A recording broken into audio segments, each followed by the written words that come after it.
Maybe your life is not boring. Maybe your brain has just been overstimulated for too long.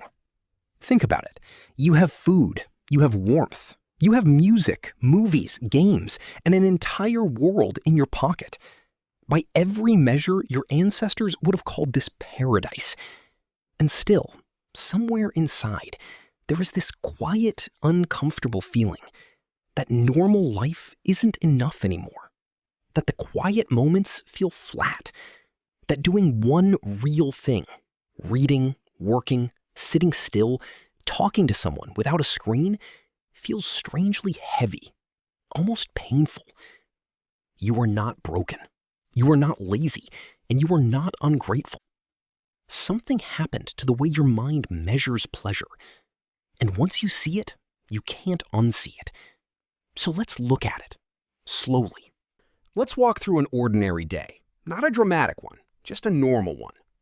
You wake up, before your feet touch the floor, before sunlight, before a single thought of your own, your hand is already holding the phone.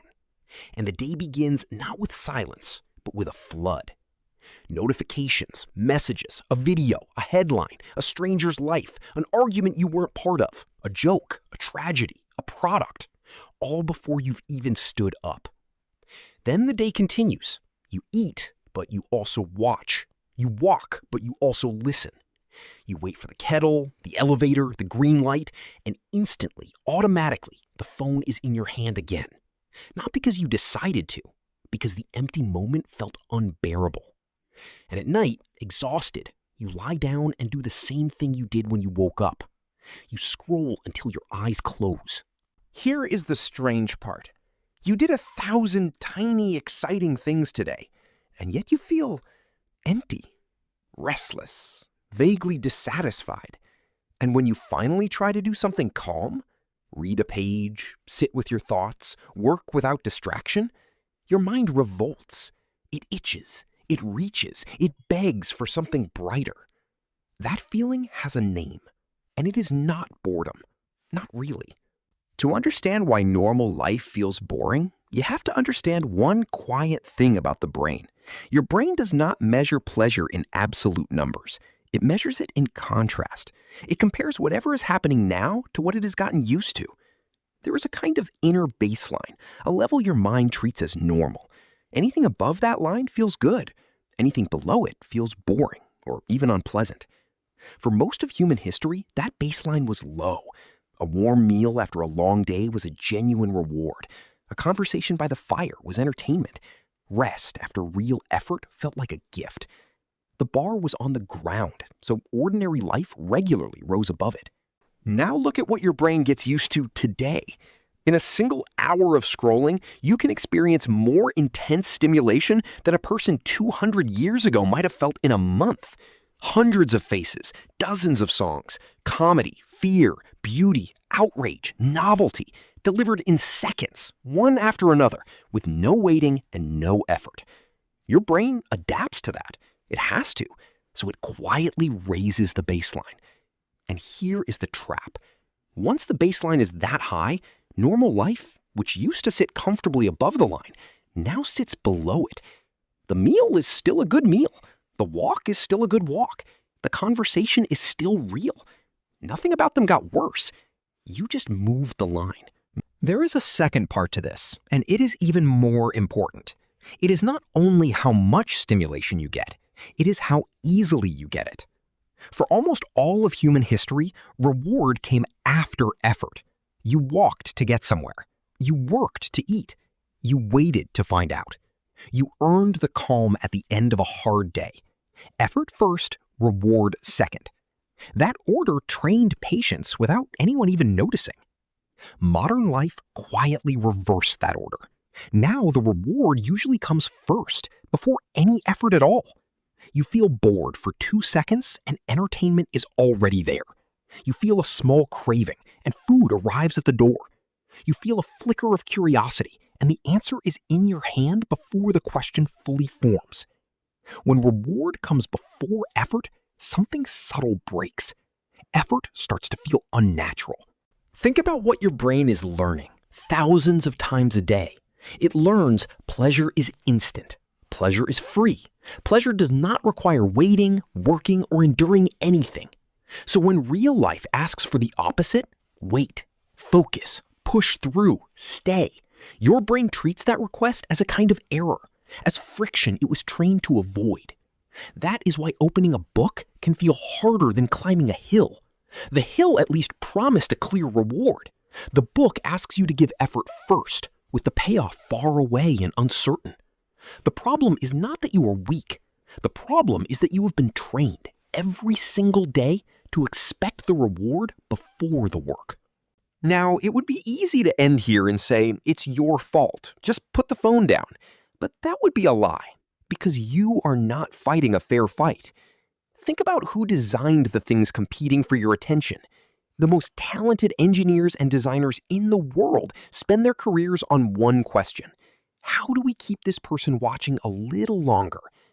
Every app you use was shaped by thousands of experiments to find the exact rhythm of reward that keeps a human coming back. The endless feed that never ends, the video that plays before you choose, the small red dot that pulls your eye, the pleasure delivered just often enough to keep you reaching, but not so often that you ever feel full. This is the heart of it. Your environment is training you to choose the easiest option every single time. Not because the people behind it hate you, because comfort sells. A calm, patient, present person is hard to sell to. A restless, stimulated, slightly bored person clicks, watches, buys. The modern world does not need you disciplined. It runs better when you are entertained, distracted, and always reaching for the next thing. And here is the important nuance, the one that keeps this honest. The technology is not evil. The phone is not your enemy. A screen is just a tool. Food is not your enemy. Comfort is not your enemy. The enemy is the pattern, pleasure without effort, repeated so many times that effort itself starts to feel wrong. You didn't lose your taste for normal life by accident. You were trained out of it, quietly, profitably, one easy reward at a time. Let me be careful here, because this is not about pretending the past was better. It was harder, and in many ways crueler. Nobody should romanticize hunger or hardship. But there is one thing worth noticing. For most of human history, people lived with a great deal of friction. They had to wait. They had to move. They had to endure long stretches of nothing happening. Silence was normal. Slowness was normal. Boredom was just part of being alive. And inside all that friction, something was quietly being trained. Patience, attention, the ability to sit with discomfort without panicking, the ability to do a long, slow task and find meaning in it. Those were not personality traits. They were skills, built by an environment that demanded them every day. Your mind was shaped over a very long time for a world of waiting, effort, and limits. Then, in just the last couple of decades, a blink, that world flipped.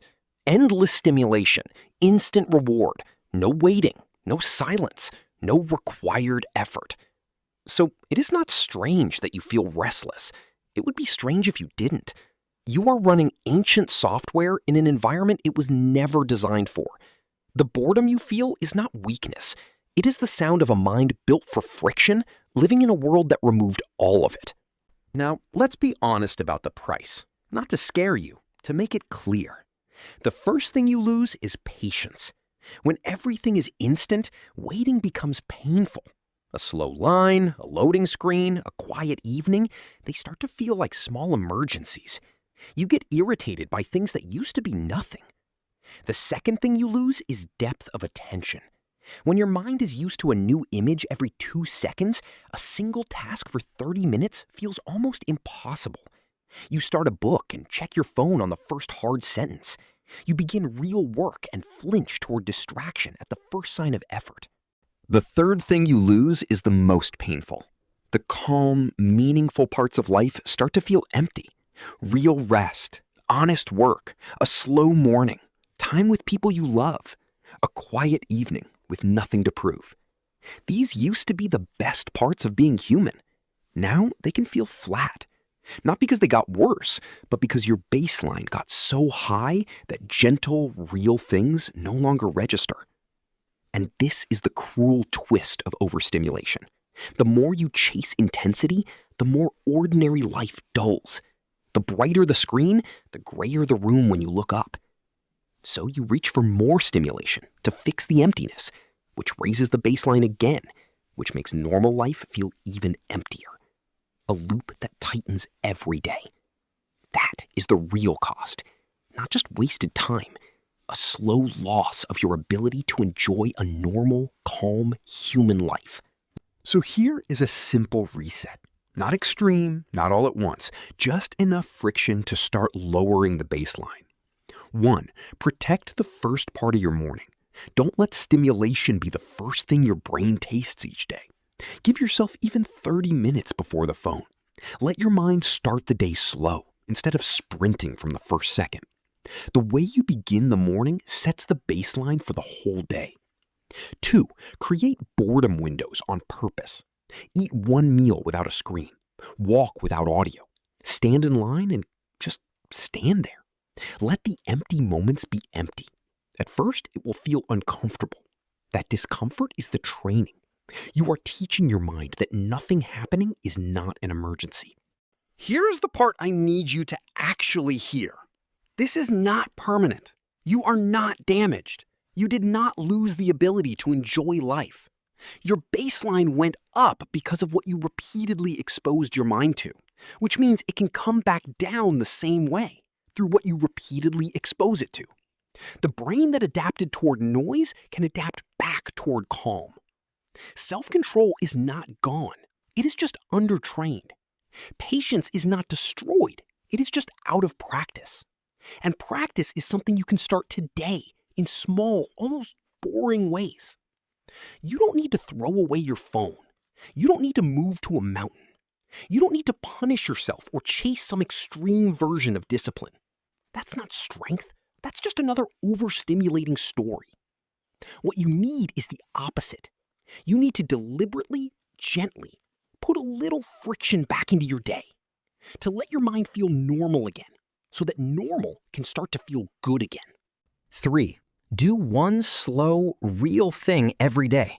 One task that gives its reward only after effort. Read for 20 minutes. Work on something hard without switching tabs. Go for a walk with no goal but the walk itself. The point is not productivity. The point is to remind your brain what it feels like to earn calm instead of being handed noise. 4. End the day softer than you started it. Give yourself a small window before sleep with no feed, no scroll. Let the last thing your mind touches be quiet, not a flood. This is where a lot of the baseline resets, in the calm before sleep.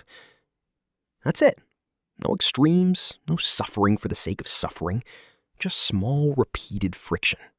And watch what happens over a few weeks. The walk starts to feel like enough. The meal starts to taste like something. The quiet stops feeling like a threat and starts feeling like rest. Real life slowly comes back into color. Not because life changed, because you lowered the line. So the next time normal life feels boring, pause before you believe it. Maybe the problem is not your life. Maybe it's not your job, your home, your routine, or the calm you've been avoiding. Maybe your mind has simply been overstimulated for so long that real things stopped registering. Comfort and stimulation are good servants. They are terrible masters. And the goal was never to hate them, only to stop letting them decide what you're allowed to enjoy. A calm life only feels empty to a mind addicted to noise. Lower the noise and watch how much was there the whole time.